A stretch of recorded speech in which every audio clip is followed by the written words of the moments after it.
Hey, how you doing? I saw a lot of other people's projects being posted online, so I figured I'd throw mine up. It's a 69 International 1100D two-wheel drive, two-door pickup.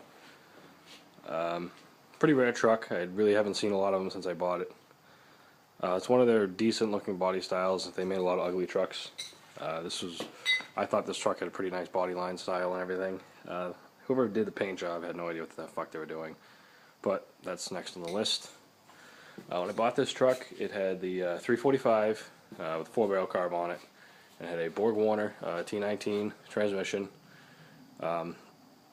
Everything ran good, everything shifted okay, but you could tell it was just like a junkyard kind of find. The 345, it had like acorns and shit in it. The kid said it was rebuilt, and obviously it wasn't. And the T19, the transmission, was actually a 4-wheel drive tranny. It had a transfer case and everything, just no front drive shaft and front axle for that. So you could just tell it was just someone's project for fun, and they just cruised around. It ran good and it drove alright. Had a Dana 44 in the rear end. Had 456 gears in it. So, with a non-overdrive 4-speed and 456 gears with big tires, you're talking 4,000 RPM, 55, 60. So, I said enough of that. And I went out, I ripped the old rear end off, and I found a old Chevy 12-bolt. I think this came from an old Nova, or a Chevelle. And I put disc brakes on it. That was a challenge, because I bought the wrong disc brake kit, so I had to modify my own. But put the new 12-bolt on it. It's got 273 posi, so I'll be able to nice and cruise. And usually you don't want 273s because you don't have a lot of torque on the bottom. But the engine and tranny I put in it was a small block 400, big cam, pushing around 400 horse, probably high threes, more realistically 380, 390. And behind it I have the SM465, which is a 3-speed tranny with a granny low. It's got something crazy like a 6.56 to 1 first gear ratio. So with that, you can nail the shit out of first gear, and with the 273 rear end, it'll just be like our first gear on a regular Muncie, like an M20 or something. But then you still have the top end, so you can just cruise on the highway if you wanted to. I got an Edelbrock carb on there. It's a 650. I had this big Holley double pumper, 750, but I was never really a big fan of Holley. I always like Edelbrock a little bit better. So I took that off today, threw this on. Still got a little bit of work to do with getting the fuel hose and everything lined up nice and straight. But it runs good. I'll run it for you now.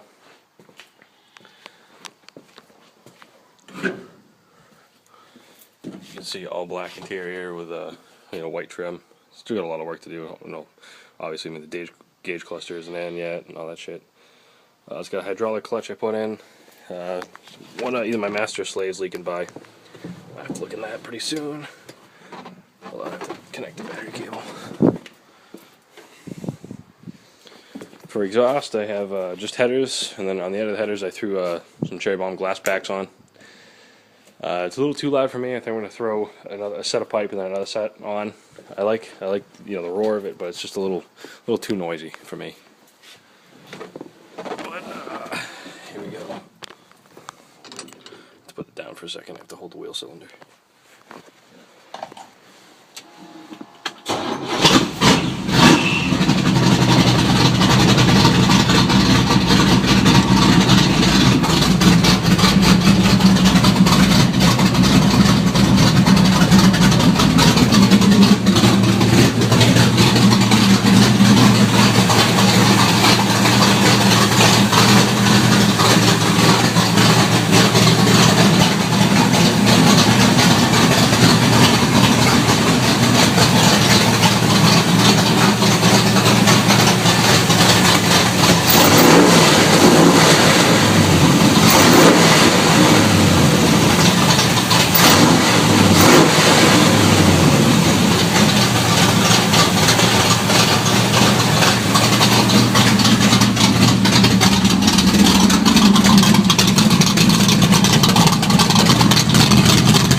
So there she is.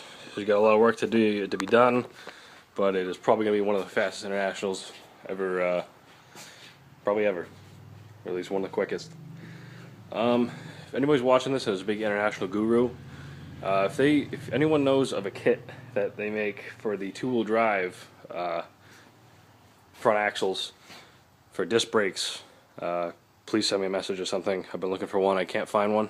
Or if anyone has better IH knowledge than me and can piece one together, that'd be cool. Or else in the next couple months I'm going to have to fabricate my own, which I can do, but it's always just better just to just bolt shit on. So here's my project in progress. Thanks for watching.